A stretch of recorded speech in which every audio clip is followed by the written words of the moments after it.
Inom muna tayo ng kape. Wala palang tao dito sa bahay ngayon. Kasi lahat sila maagang nag-jogging.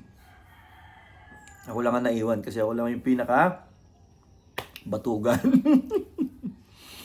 Ako lang ang pinaka batugan, guys.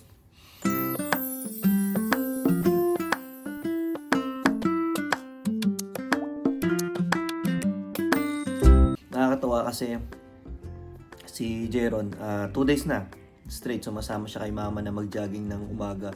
Madilim pa, umalis na sila. Tapos umiikot sila dito sa barangay. Paikot, malayo yung pinupuntahan nila. Siguro mga 1 hour mahigit bago sila makabalik. Kagabi ay nakauwi tayo siguro mga pasado alas 9 na din. So di ba kasama ko nga yung aking dalawang tropa nung college, no? Si Ace at saka si Kano, o yung aking kumpare, si SPO2 Aison. So, kami magkakaibigan kami nung college. Actually, 4 kami laging magkakasama na lalaki nung college kami. Magkakasama sa kalokohan, magkakasama sa kasiyahan, magkakasama mag-aral. Yan. So, 4 kami. Ang tawag nga namin yung F4. Uso pa na yung F4. Yung aming isang kasama, si L, si Mr. Estonaktok ay wala na dito ngayon sa Cavite, kundi nasa Bicol na, kaya yun, kaya hindi kami kumpleto kagabi. Aga. Samahan niyo kami at magja-jogging kami ngayon. Jogging, di makakaan sila mama eh. Walking lang pala, walking. 5:30 in the morning, April 7. Yan. Maglalakad kami sa looban kasi wala daw usok. Ha? Nasa bahay. Wala daw usok ng sasakyan. Nadaan pa ng kalsada. Sa looban. Mamaya.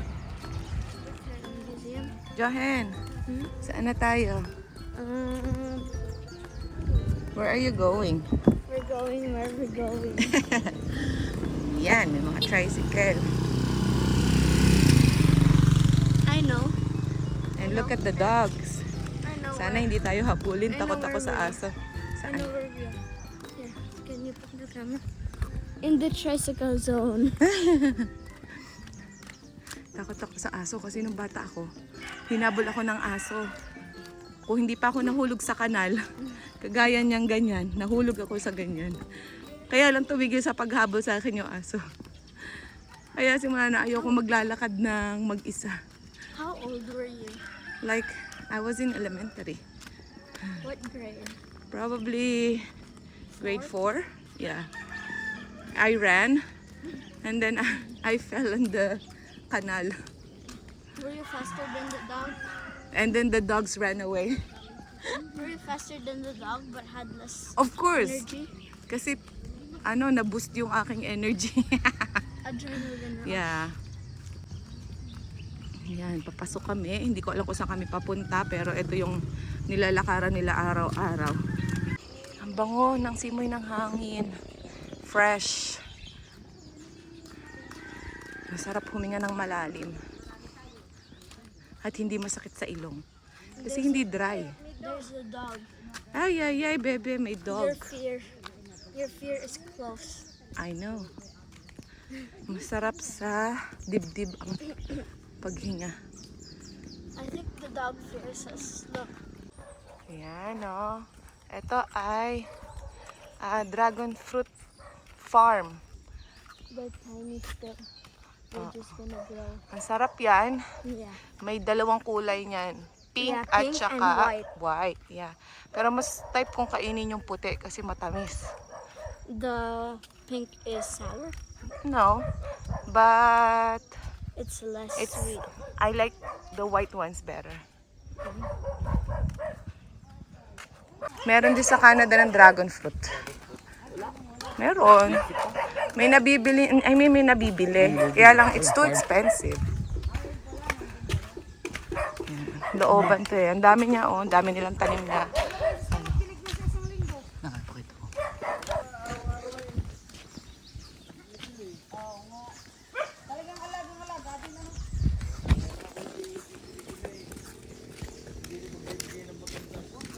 Ay, kako yan eh, cactus, sinay-sanay sa araw. Let's go. Bebe, kanya ka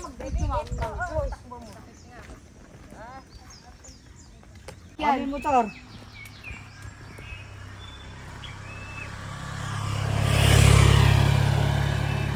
Tarik ka no? dito, Mami Diyos, ng Alex.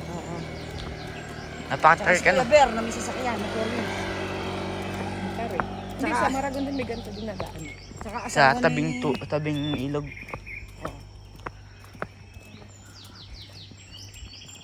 Sarap po. Narinig niyo ba yun? Ano nga ba yung puno niya ng kaong? Eto, erok. Kaya nga, gawa lang pala ng phone Ang tarik case. pala ni Reno. Parang naihahalikan sa kalsada eh.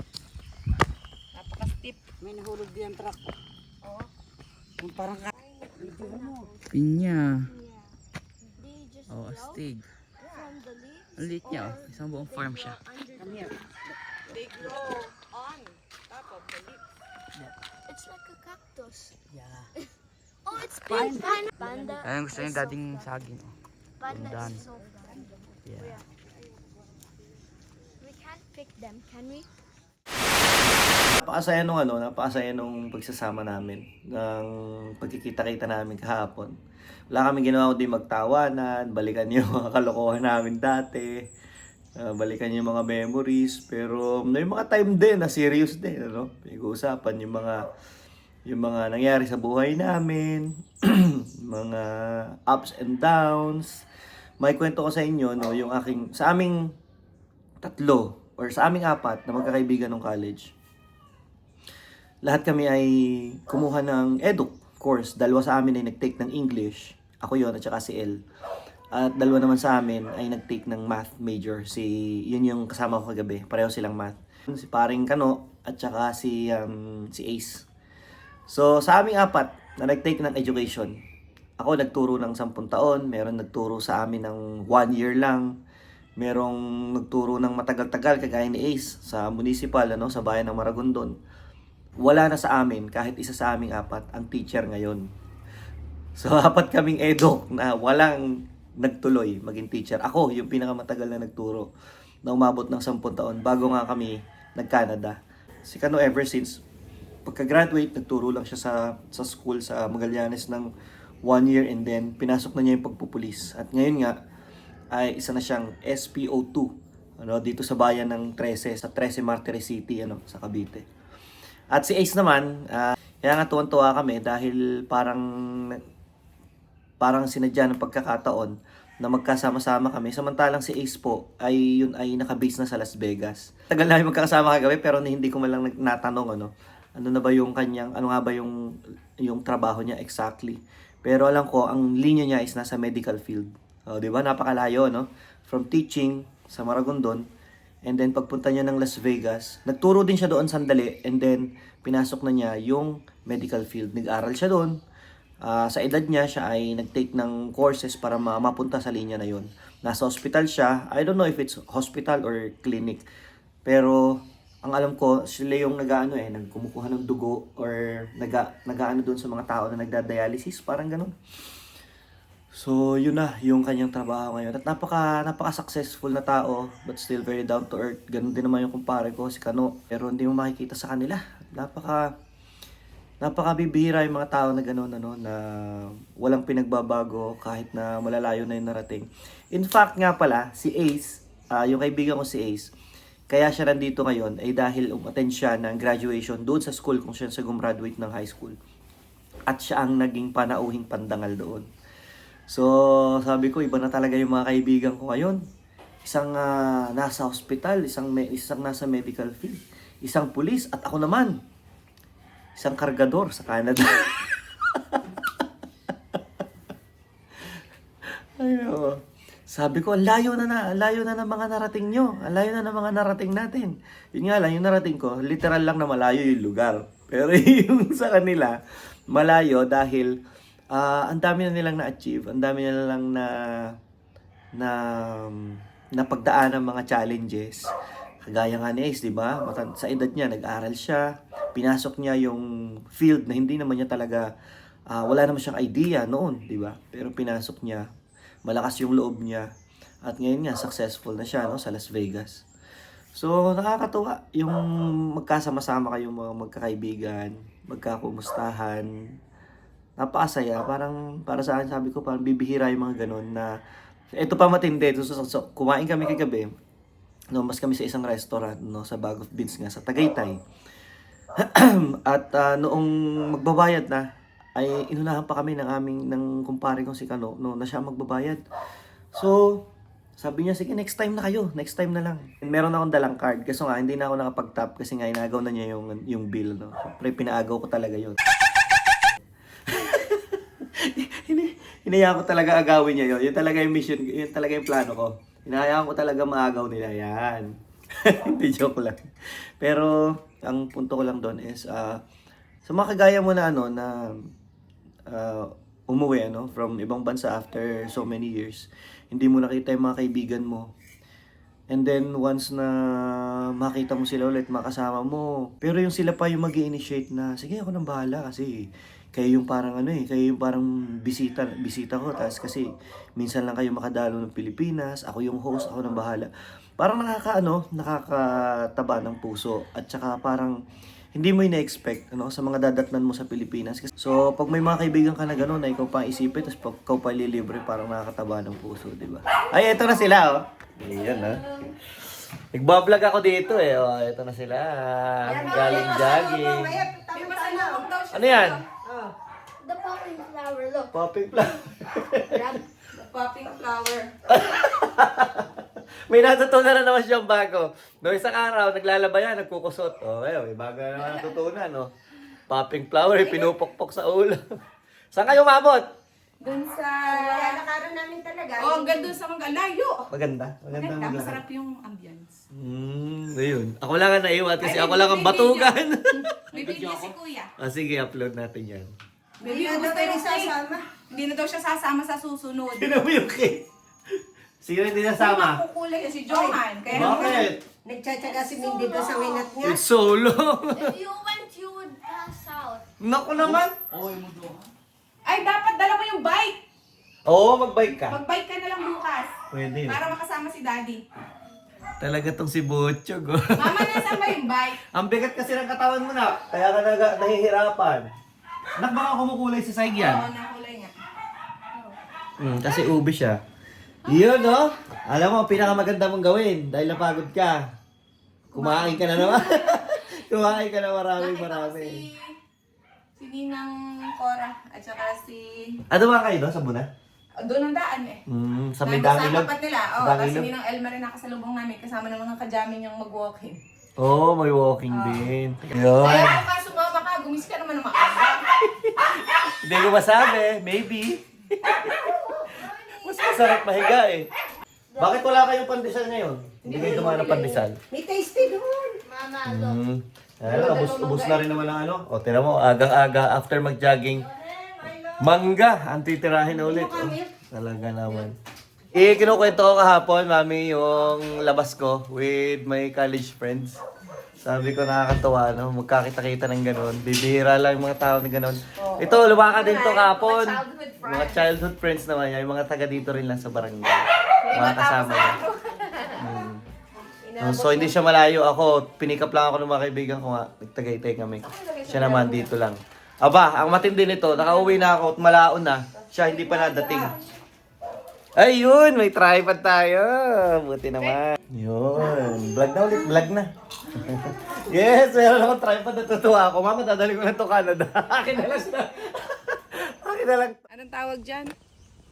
Murado. Bulaklak na Oh, murado. dito picture. Video to. Puppet. Oh. Papit. Hawakan mo doon sa malapit din eh. Yan to. Oh. Diyan mo yan. Diyan mo hawakan. Closer. Go. Ako nga din nalabatay ko. Teka, may langgam ba? Handa ka sa cellphone mo. Ito ka hawakan? Gi. Oh. Let's go. Wait, I want Astig. to grab some more. Ay, maliit na yan, bebe. Nagaganto pa nga kami dati ng bata anak eh. Yan ang malalaking dahon nito. Tapos, Pinapaputok. Masakit na Pwede ako, yan? hindi na ako makakaputok ka. Try ko nga. ang gusto ko ay ano? Ang gusto ko ay palakad. Ayun ang madami. Diyan. Does it venomous? Ilapit mo. Huwag mo i-zoom. Yeah. Huwag mo At that? i-zooman mo lang. Tapos lapitan mo. Yan o, baby snake. That's You haven't pick it up. No. O, tara. Food trip kami dito sa terrace eh. Wala pa kaming alisan dito. Ako pala. Mula kanina pagising ko, umiinom ng kape Tamad dito ka na eh. ako. Hindi ka sumama maglakad Yeah. eh. Ito yung mga namimiss namin. Na hindi Ito mo naman basta ngayon, ang mabibili. pinufood trip namin ay guyabanong fresh na fresh. Napakatamis. Ito yung hilig ni Jeron talaga. Yung mga ganitong tropical fruits, napakasarap. Ako, hindi ako kahiligan sa ganyan. Pero kung ganyan din lang pala katamis, masarap nga. Ang tamis na. Dati kasi nung naglulupa pa kami dito, meron din kami mga tanim na ganyan. Kaso yung mga guyabano namin maasim. Kaya hindi ako nahilig sa ganyan. Yan, sweet guyabano talaga yan. Yan tinatawag na sweet guyabano. Kasi dati, natatandaan ko pag kumakain kami yan. Ang gusto namin, yung ginagawa ni Inay Hinya dati, himayin niya lahat, tatanggalin ng buto, tapos lalagyan pa ng asukal ah. Yun nga sasabihin ko. Lalagyan ng Dati, asukal. dahil nga maasim yung mga guyabano Oo. namin, nilalagyan namin Tapos asukal. palalamigin sa rep, parang siyang ice cream. Ang lasa, masarap. Pero pag ganari ang guyabano, guys, yung ganari katamis, hindi mo na kailangan talaga asukal. Kasi parang na siyang may asukal nga. Eh, hilig nila yun. Yung dalawang anak ko, kumakain sila, mahilig sila sa guyabano at sa atis. Dito kasi sa Indang, guys, maraming guyabano pero wala ditong atis. Doon naman sa amin sa Maragondon, marami naman kami dong atis na mas gusto niya yung mainit na lugar eh. Pero walang masyadong gumagandang guyabano doon sa lupa namin doon. One of these days, pupunta tayo doon at papasyal namin kayo doon. Iyon, dito ka natatapusin, ano? Palengke nga daw tayo bukas. Palengke yan. Pereng, okay. Final na, so Eh mama, bahala na daw si mama. final na, palengke bukas. So yun, ano, dito ko na puputulin yung vlog natin. Ito. So hanggang dito na lang guys, ang ating kwentuhan for this vlog. Again, ano, shout out sa'yo, paring Kano at saka Ace, ano. Thank you sa ating masayang kwentuhan, tawanan kagabi. And sa uulitin, next time isama naman natin yung mga pamilya natin para magka-meet naman sila, no. Yun nga lang yung next time hindi namin malaman kung paano, kung kailan kasi yun nga si Ace naka-base naman yan sa Las Vegas din kami, hindi naman namin alam kung kailan kami makakabalik pa ulit dito. Pero pag kayo ang napadpad sa Canada, o kami ang bahala sa inyo. Pasyalan nyo kami doon, no?